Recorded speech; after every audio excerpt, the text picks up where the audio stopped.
In the early 19th century, New Harmony was the founding place of a working community, built in many ways upon Benedictine principles.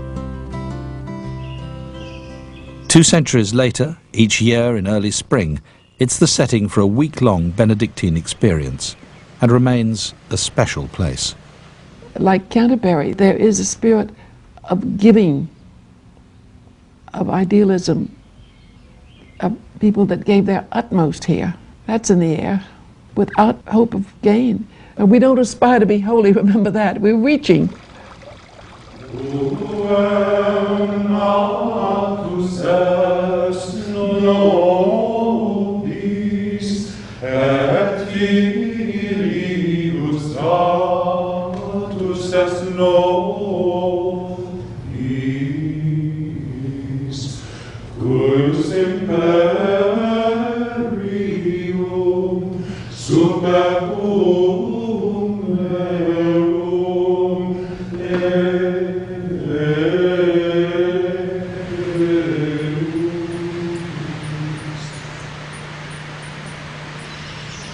What is here is about environmental sensitivity. It is about creation. It appeals to the senses. You have all these wonderful flowers in bloom. The earth, you can smell the earth. New Harmony is so hospitable to the senses.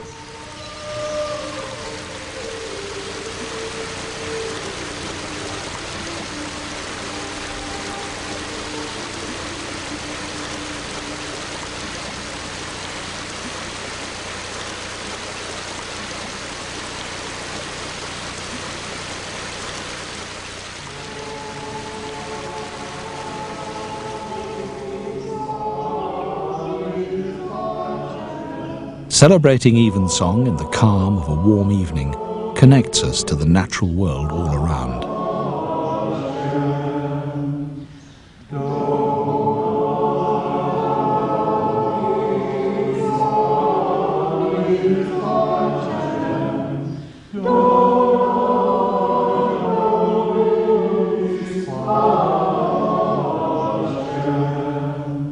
This year, the cornerstone of New Harmony's Benedictine experience is interfaith dialogue. Sister Meg from the Order of St. Benedict and the Reverend Kusala, a Buddhist priest, lead the study.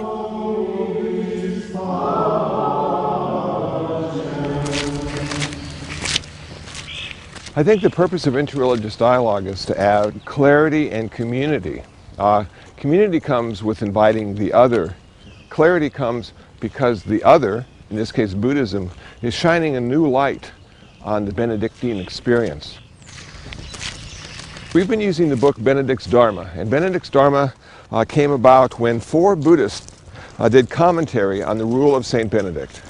And so Sister Meg and I have used that as our template, and we've decided on certain topics: meditation, death and dying experience in both our traditions, morality and ethics in our traditions, as a way of making it clear that we have a lot in common, but we also have a lot of differences as well.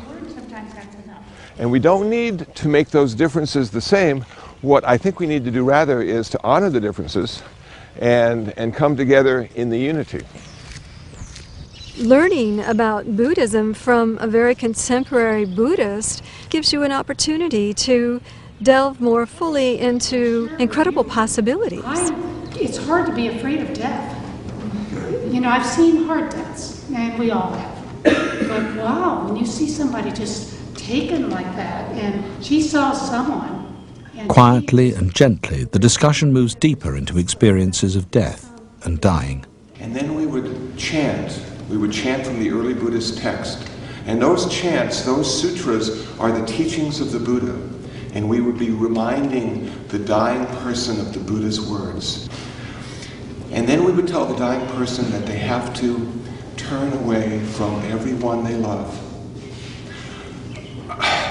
They'd have to turn away from their parents, their wife, their husband, their child, their friends. They would have to turn away from their business and their cars. They would have to turn away from this world because This world holds nothing more for them. Their journey is now beginning in the next world, and they have to face it. They have to turn away and not be distracted by the attachments in this world. They have to see clearly where they're going and what they're going to do. And we would go back and encourage them time and time again to let go, and to turn towards the next lifetime.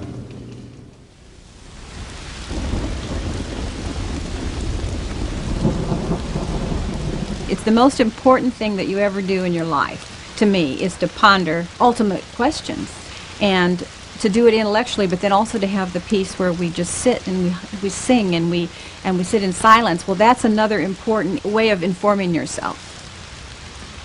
I don't think there's any one way to God, because nobody really knows. Even though I'm a devout Christian, and I've not doubted that really any more than we all have little doubts here and there, but not.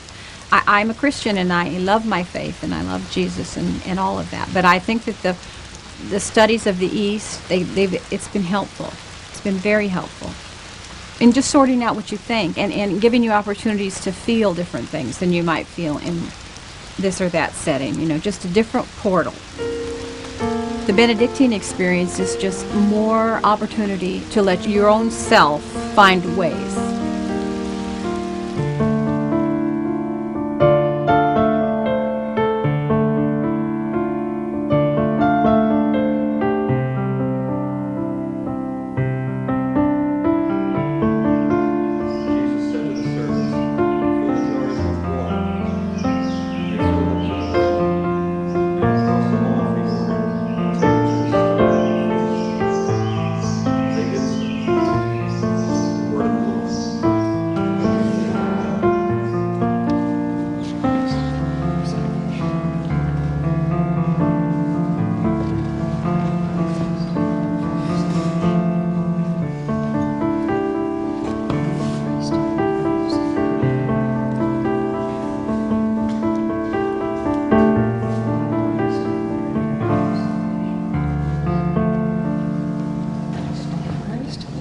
The work projects change each year, and we've actually kind of moved around the community, coming to the vineyard and to the peony farm to help. But when you're trying to work through your day of where God really fits in and trying to get to the peace part, that's the challenge. And so having physical activity means more to me than just the intellectual part. The work's a huge component at home. It changed my view of what I do, from work that I have to finish and get away from to work that is part of my whole rhythm and balance, and it changes your view of work. Whether you're working with children, as my work was, or if you're working with computers or whatever, your work has to be a part of your whole rhythm, and that's a huge part of it. And your attitude towards things, that you have a reverence for things. You don't own them, but you care for them. You have to be a steward. And all of these values come in from the rule. In Benedict's world, relishing making music celebrates something joyful in the human spirit. Especially so for a real blues enthusiast. There's a saying down south where the blues originated: if you can't play the train, you can't play the blues. And back in the old days, you used to sit upon the porch, a porch similar to this, and listen to the train go by. And they try to make that sound come out of their blues harmonica. And this is a sound that I got when I tried to make the train happen for me.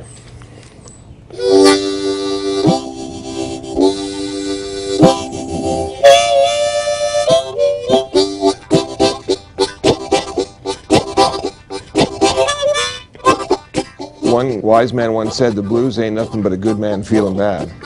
And as a Buddhist monk, all I do is talk about suffering, and more suffering, and how to end the suffering. And I feel if I play the blues harmonica well enough, I'll be ending a little suffering along the way.